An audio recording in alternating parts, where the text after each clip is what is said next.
Assalamu alaikum students. Today I will discuss integration of trigonometric and exponential function through substitution methods.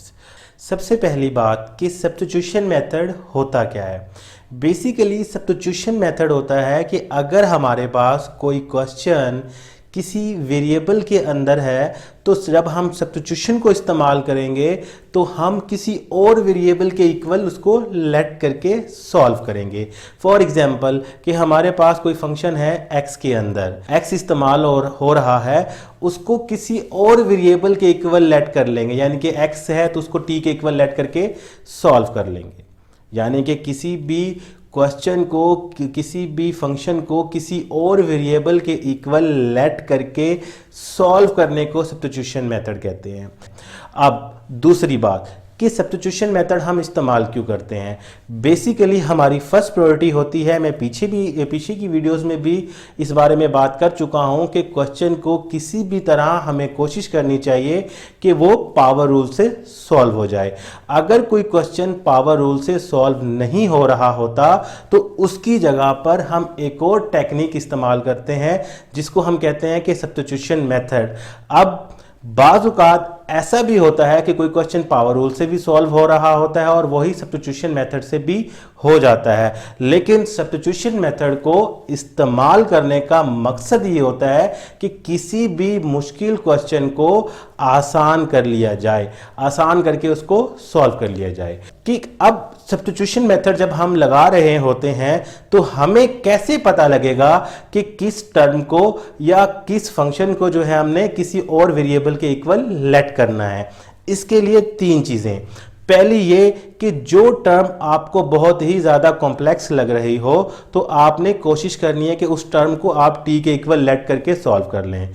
Second कि आपको जो term लग रही हो कि बार बार आ रही है या एक ही क्वेश्चन के अंदर बार बार यूज हो रही है तो आप कोशिश करें कि उसको भी किसी दूसरे वेरिएबल के इक्वल, अगर वो सूटेबल है तो, लेट करके सॉल्व कर लें।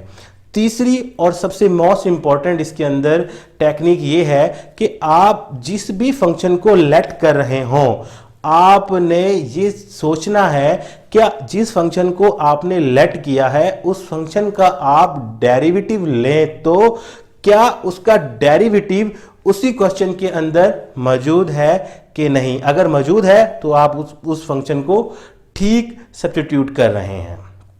मैंने यहाँ पे कुछ एग्जाम्पल्स लिखी हैं, आइए उनको सॉल्व करते हैं, उनको देखते हैं। डिफरेंट टाइप्स की जो है वो एग्जाम्पल हैं। आइए सबसे पहले हम फर्स्ट एग्जाम्पल देखते हैं कि इसको हम कैसे सब्स्टिट्यूशन मेथड के ज़रिए सॉल्व कर सकते हैं। सॉल्यूशन। अब आप इसके अंदर देखें कि आपको एक तो रूट एक्स और रूट एक्स बार बार इस्तेमाल हो रहा है। दूसरा सेक के साथ अगर सिंपल एक्स होगा तो हमारे लिए सॉल्व करना आसान हो जाएगा, लेकिन यहाँ पर देखें कि इसके साथ भी रूट एक्स है और इसके साथ भी रूट एक्स है, तो रूट एक्स एक थोड़ा सा कॉम्प्लेक्स टर्म है रूट की वजह से। तो हम क्या करेंगे, इसी को लेट कर लेंगे किसी भी वेरिएबल के इक्वल। आप टी के इक्वल भी लेट कर सकते हैं, यू के इक्वल भी लेट कर सकते हैं, वी के इक्वल भी लेट कर सकते हैं, आपकी मर्जी। तो मैं टी के इक्वल लेट करूंगा। Let T is equal to root X. अब इसका जो भी आप लेट करेंगे ये जरूरी होता है कि आपने उसका डेरिवेटिव लेना ही लेना है विद रिस्पेक्ट टू एक्स, यानी कि जो भी आपके पास क्वेश्चन के अंदर वेरिएबल है उसके रिस्पेक्ट से। तो एक्स है तो मैं इसको डिफरेंशिएट कर देता हूं with respect to X, D upon D T, sorry D X, यहाँ पर टी आ जाएगा, डी अपॉन डी एक्स, यहाँ पे रूट एक्स आ जाएगा। तो ये दोनों डिफरेंट वेरिएबल हैं, साथ आ जाएंगे। इसको डिफरेंशिएट करेंगे, क्या आ जाएगा, 1/2 रूट एक्स। अब डी एक्स डिवाइड हो रहा है, उस तरफ जाकर क्या हो जाएगा, मल्टीप्लाई। तो डी टी मेरे पास क्या बन जाएगा, D X two root X. अब हम देखते हैं कि हमारे पास क्वेश्चन क्या था। क्वेश्चन हमारे पास था root sec root X D X. हम इसको सेपरेट कर लेते हैं, यानी कि इस तरह लिख लेते हैं, सेक रूट एक्स डॉट 1/रूट एक्स डी एफ एक्स।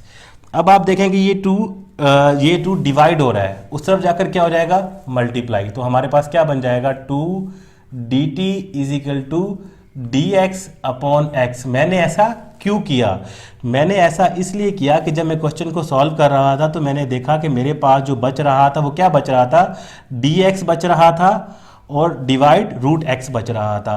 तो मैंने क्या किया, यहाँ पर 2 मेरे पास एक्स्ट्रा था तो मैंने ये डिवाइड हो रहा था उस तरफ जाके मल्टीप्लाई करवा दिया, ताकि इसकी जगह पे मैं वापस इसको पुट कर सकूं।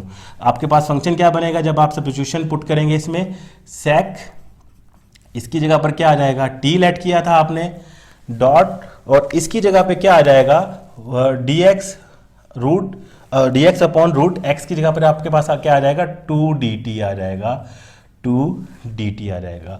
अच्छा, हम डेरिवेटिव क्यों लेते हैं, डेरिवेटिव हम इसलिए लेते हैं कि जब हम वेरिएबल को लेट कर रहे हैं कि ये t जो है कोई और वेरिएबल है, हम और इसको लेट कर रहे हैं तो हमें डेरिवेटिव भी dt में ही चाहिए, यानी कि हमें जो है वो पूरा का पूरा फंक्शन t में लेके आना होता है, इसलिए जो है हम इसका डेरिवेटिव ले रहे होते हैं। अब आप देखें कि उसको इंटीग्रेशन करना बहुत ही आसान हो गया, कॉम्प्लेक्स फंक्शन था वो बहुत ही आसान फॉर्म में आ गया। अब आपको पता है कि सेक टी की इंटीग्रेशन क्या होती है, 2 को तो आप बाहर निकाल लें चूँकि कोफिशिएंट है, और सेक टी की इंटीग्रेशन आपके पास क्या होती है, वहाँ मैंने लिखी हुई है log of sec X plus ten X. तो फंक्शन टी में है तो टी में आ जाएगा log 2 log, यहाँ पर क्या आ जाएगा, सेक टी प्लस 10t प्लस सी। इस बात का आपने खासा ख्याल रखना है कि जब भी आप वेरिएबल को मतलब लेट करते हैं, सब्स्टिट्यूशन आप कर रहे होते हैं, आपने x को t के इक्वल रखा था तो आपके पास आंसर t में आ गया, लेकिन क्वेश्चन जो है वो x में है तो फाइनल आंसर भी आपको x में ही चाहिए होगा। तो आप क्या करेंगे, जो आप लेट करते हैं एंड में फाइनल आंसर के अंदर हमेशा उसको पुट करेंगे। तो ये क्या हो जाएगा, 2 log सेक टी की जगह पर क्या आ जाएगा, x प्लस 10, इसकी जगह पर क्या आ जाएगा, x प्लस सी। लॉग की प्रॉपर्टी होती है कि अगर कोई भी वेरिएबल या कोई भी नंबर शुरू में हो तो वो कहाँ चला जाता है, फंक्शन के ऊपर चला जाता है। तो ये क्या हो जाएगा, sec root x plus 10 root x इसका square plus c. This is a required answer. आप देखें कि फंक्शन आपके क्वेश्चन जो आपके पास x में था तो आंसर भी आपके पास x में आ गया, ये इसका राइट आंसर है। क्वेश्चन नंबर 2 ले लेते हैं। अब आपने यहाँ देखिए, मैं बार बार एक बात कहता हूँ कि जब आप इंटीग्रेशन कर रहे हो तो उसके लिए जजमेंट बहुत इंपॉर्टेंट है। आप देखेंगे सिंपल मेरे पास कोट एक्स का डेरिवेटिव तो है, लेकिन यहाँ पे एक्स स्क्वायर आ रहा है, यानी कि ये टर्म ऐसी है जो मुझे लग रही है कि थोड़ी कॉम्प्लेक्स है, जिसकी वजह से मुझे इंटीग्रेशन लेने में मुश्किल पेश आ रही है। तो मैं क्या करूँगा, इसी टर्म को लेट कर लूँगा किसी सिंगल वेरिएबल के इक्वल, यानी कि let t is equal to x square. अब आप गौर से देखेंगे लेट करने की वजह से एक पावर वाली टर्म किस में आ गई, विदाउट पावर के अंदर, यानी कि जिसकी पावर 1 हो, यानी कि मुश्किल टर्म आसान टर्म में चेंज हो गई। बेसिकली यही मकसद होता है सब्स्टिट्यूशन मेथड लगाने का। अब आप इसका इसी तरीके से डेरिवेटिव लेंगे, डेरिवेटिव आपने ऑलवेज लेना है, तो वो क्या हो जाएगा, dt अपॉन डी एक्स, और इसका भी लेंगे d upon D x x square, यहाँ पर क्या हो जाएगा dt अपॉन डी एक्स, तो ये 2x हो जाएगा। dx डिवाइड हो रहा है, उधर जाकर क्या हो जाएगा मल्टीप्लाई, यानी कि dt आपके पास हो जाएगा 2x dx हो जाएगा आपके पास। तो 2 मल्टीप्लाई हो रहा है, अब इसको नीचे ला के क्या हो जाएगा डिवाइड। मैंने ऐसा क्यों किया, ये भी अभी मैं आपको बताता हूँ कि मैंने ऐसा क्यों किया, x dx। अब वापस क्वेश्चन को लिखेंगे। क्वेश्चन था मेरे पास कोट एक्स स्क्वायर, मैंने पहले लिख लिया, इस x को dx के साथ लिख लिया। आप देखें कि मेरे पास x dx बच रहा है, मेरे पास x dx तो था, 2 मेरे पास एक्स्ट्रा था, इसलिए ये डिवाइड हो रहा था, मैंने इसको मल्टीप्लाई हो रहा था, इस तरफ लाकर मैंने इसको डिवाइड कर दिया ताकि मेरे पास वही टर्म बन जाए जो मेरे पास एक्चुअल क्वेश्चन के अंदर है। अब आप इसको सब्स्टिट्यूट कर सकते हैं, तो क्या आ जाएगा, कोट इसकी जगह पर क्या आ जाएगा, t आ जाएगा, x dx की जगह पर क्या आ जाएगा, dt अपॉन 2 आ जाएगा। 2 कोफिशिएंट है, 1 अपॉन 2 बाहर आ गया, आपके पास क्या बन जाएगा, कोट, आपके पास बन जाएगा कोट t dt। अब आप कॉट की इंटीग्रेशन आपके पास है वो क्या है, log ऑफ साइन x। तो इसकी जगह पे आप क्या लिख सकते हैं, log of sine t plus C. t में आंसर आया लेकिन मुझे x में चाहिए था, जो आप सब्स्टिट्यूट करते हैं, लेट करते हैं, वही आप लास्ट में क्वेश्चन के पास पुट कर सकते हैं। क्वेश्चन के अंदर साइन t की जगह पे क्या आ जाएगा, एक्स स्क्वायर प्लस सी। लॉग के शुरू में जो भी होता है आप उसको ऊपर लेके जा सकते हैं, लॉग की प्रॉपर्टी है। ये हो जाएगा साइन एक्स स्क्वायर 1/2 प्लस सी। ये हमारे पास जो है वो रिक्वायर्ड आंसर है। नेक्स्ट क्वेश्चन ले लेते हैं। आप यहाँ पर देखेंगे कि इस क्वेश्चन को भी देखने से आपकी जजमेंट है, आपको खुद ही पता लग जाएगा कि हमें किसको लेट करना चाहिए। देखें मेरे पास कोस तो है, अगर कोस की जगह पे x होता तो मैं सिंपल इंटीग्रेशन कर सकता था, लेकिन कोस की जगह पे x नहीं है, ex है। ये कोस के साथ एंगल में है, तो जाहिर बात है कि अगर ये ex है, ये मेरे लिए कॉम्प्लेक्स हो रहा है, तो मैं इसी को लेट कर लूँगा ताकि क्वेश्चन आसान हो जाए। t = ex। उसी तरीके से डेरिवेटिव लेंगे, क्या हो जाएगा, dt/dx, और यहाँ पर भी क्या हो जाएगा, d/dx e⁻x। जब आपने इसको इंटीग्रेट करा, डेरिवेट करा, तो एक्सपोनेंशियल फंक्शन की डेरिवेटिव एक्सपोनेंशियल फंक्शन ही आता है, dx डिवाइड हो रहा है उस तरफ जाकर क्या हो जाएगा, मल्टीप्लाई, ये ex बन जाएगा। अब क्वेश्चन क्या था आपके पास, क्वेश्चन था e⁻x cos ex dx। अब आप देखें कि ex, क्वेश्चन को सीधा कर लें, ये तो cos ex एंगल के साथ है, ये वाला ex यहाँ पर लिख लें, ex dx हो गया। अब आप देखें कि ये डिवाइड हो रहा था, इसे जाके इसको मल्टीप्लाई करवा दें, ex dx इसके इक्वल हो गया, dt के इक्वल हो गया। तो आपके पास क्वेश्चन क्या बन जाएगा, cos ex इसके इक्वल था t के, तो यहाँ पर क्या आ जाएगा, t। ex dx इसके इक्वल था dt के। ये देखें कि क्वेश्चन कितना इजी हो गया सब्स्टिट्यूशन करने से। अब cos t को आप आसानी से इंटीग्रेट कर सकते हैं, वो किसके इक्वल होता है, sin t के प्लस c। अब t किसके इक्वल सब्स्टिट्यूट किया था, e⁻x के, तो e⁻x प्लस c। ये क्वेश्चन सॉल्व हो गया। नेक्स्ट क्वेश्चन ले लेते हैं कि एक्सपोनेंशियल फंक्शन आ जाता है तो कोशिश करते हैं हम कि अगर जो है वो एक्सपोनेंशियल फंक्शन के ऊपर, मतलब जो e के ऊपर जो पावर है, हम कोशिश करते हैं कि उसको लेट करें। ये हमें थोड़ा सा देखना पड़ता है कि क्या हम इसकी पावर को लेट करें तो उसका क्या डेरिवेटिव साथ बन रहा है। मोस्टली क्वेश्चंस के अंदर बन रहा होता है, तो हम क्या करते हैं, हम इसकी पावर को ही लेट कर लेते हैं। Late t = 3 cos 2x। Derivative लेंगे, मैं डायरेक्ट ले रहा हूँ, dt/dx 3 as it as, cos 2x की इंटीग्रेशन होती है डेरिवेटिव होता है -sin 2x (2) dt dx, ये हमारे पास हो जाता है -6 sin 2x। dx डिवाइड हो रहा है, उस तरफ जाकर मल्टीप्लाई हो जाएगा, यानी कि ये हमारे पास बन जाता है dt = -6 sin 2x dx।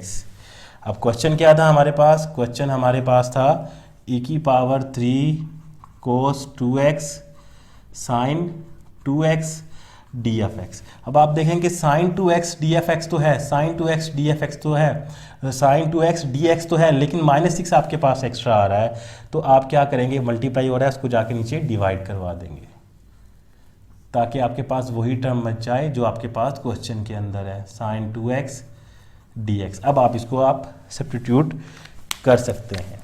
Substitution करेंगे, e ये किसके इक्वल लेट किया था, t के, तो यहाँ पर t आ गया। sin 2x dx इसके इक्वल होता है dt/-6, dt/-6, -1/6 बाहर आ गया, et/dt। फंक्शन जो है बहुत ही आसान फॉर्म में चेंज हो गया। इसी तरह इसको आप सिंपल इंटीग्रेट करेंगे, एक्सपोनेंशियल फंक्शन की इंटीग्रेशन एक्सपोनेंशियल फंक्शन ही होता है। लास्ट में आप सब्स्टिट्यूट कर देते हैं जो आप लेट करते हैं,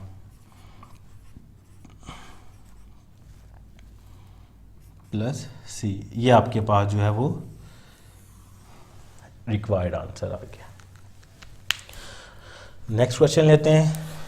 अब इस क्वेश्चन के अंदर थोड़ी सी और जजमेंट चाहिए कि देखें आपके पास एक टर्म आ गई जिसके ऊपर पावर है और एक टर्म आ गई जिसके ऊपर पावर नहीं है, तो आप कोशिश करेंगे कि आप ऐसी टर्म लेंगे कि जिसके ऊपर पावर भी है और उस टर्म को लेने से आपके पास डेरिवेटिव बन जाए। यानी कि अगर फर्स्ट करें मैं t को लेट करता हूँ cos of log of x, cos of log of x का डेरिवेटिव क्या होता है, sin log ऑफ x। और कोशिश प्रायोरिटी भी यही रखते हैं कि जो पावर में होती है कोशिश करते हैं कि आप पहले उसको देखें कि जो टर्म पावर के अंदर है उसको लेट करने से हमारा काम बनता है कि नहीं बनता, मोस्टली बन जाता है। तो कोशिश करेंगे जो चीज़ पावर के अंदर है उसको लेट कर लें। तो यहाँ पे हम लेट करेंगे t is equal to 3 minus cos log of x को, इसका डेरिवेटिव लेंगे dt अपॉन dx, 3 का 0 हो जाएगा, माइनस कोस का डेरिवेटिव क्या होता है, minus sine log of x, और फर्दर log ऑफ x का डेरिवेटिव एक दफ़ा अलग से लेंगे। तो ये मेरे पास क्या हो जाएगा dt अपॉन dx, ये मेरे पास आ जाएगा minus minus plus sign log of x, और log ऑफ x का डेरिवेटिव क्या होता है 1 अपॉन x, dx डिवाइड हो रहा है, इस तरफ आकर क्या हो जाएगा मल्टीप्लाई हो जाएगा। ये आपके पास बन जाएगा dt is equal to sine log of x upon x, और वहाँ पर जाकर क्या बन गया dx हो गया। क्वेश्चन किस फॉर्म में था, क्वेश्चन आपके पास था sine log of x upon x, मैंने इसको इस तरह लिख लिया, इसको मैं लिख सकता हूँ 3 minus cos log of x, इसकी पावर 1 अपॉन 2 और d ऑफ x। अब आप देखें कि इसको पहले लिख लें 1 upon 3 minus cos log of x, इसकी पावर 1 अपॉन 2, इसको लास्ट में लिख लें sine log of x upon x d of x। Substitute कर दें 1 अपॉन t, इसकी पावर कितनी हो जाएगी 1 अपॉन 2। अब sine log of x upon x dx, sine log of x upon log of x upon x dx किसके equal था, d के इक्वल था। ये नीचे था, जब ऊपर जाएगा तो किस में चेंज हो जाएगा, ऊपर जाएगा तो t की पावर माइनस 1 अपॉन t बन जाएगा। जब इसको इंटीग्रेट करेंगे तो आपको पता है कि पावर को बढ़ा देंगे और इसी से डिवाइड करेंगे। जब पावर को हम बढ़ाएंगे तो उसी से हम आप क्या कर देंगे डिवाइड कर देंगे प्लस c। तो ये आपके पास एलसीएम लेने से क्या आ जाएगा 1 upon 2 divide 1 upon 2 plus c। Upon के नीचे अपॉन है तो ये ऊपर चला जाएगा, क्या बन जाएगा 2t 1 upon 2 plus c। t की जगह पे वही पुट करेंगे जो आपने लेट किया था। क्या लेट किया था आपने 3 minus cos log of x, तो यहाँ पर क्या आ जाएगा 2 3 minus cos log of x, इसकी पावर 1 अपॉन 2 प्लस c, आपके पास रिक्वायर्ड आंसर आ गया। बेसिकली सब्स्टिट्यूशन मैं इसलिए इस्तेमाल कर रहा हूँ कि जो फंक्शन मुझे कॉम्प्लेक्स लग रहा है कि सब्स्टिट्यूशन के ज़रिए मैं उसको आसान फॉर्म में लेकर आ जाऊँ। सब्स्टिट्यूशन का मतलब ही यही होता है और इसलिए हम इसको इस्तेमाल करते हैं। अगर आप चाहते हैं कि इस तरह की मेरी वीडियोज़ और आती रहें तो मेरे चैनल को लाइक और सब्सक्राइब करें। मिलते हैं नेक्स्ट ट्यूटोरियल के अंदर। खुदा हाफिज़ स्टूडेंट।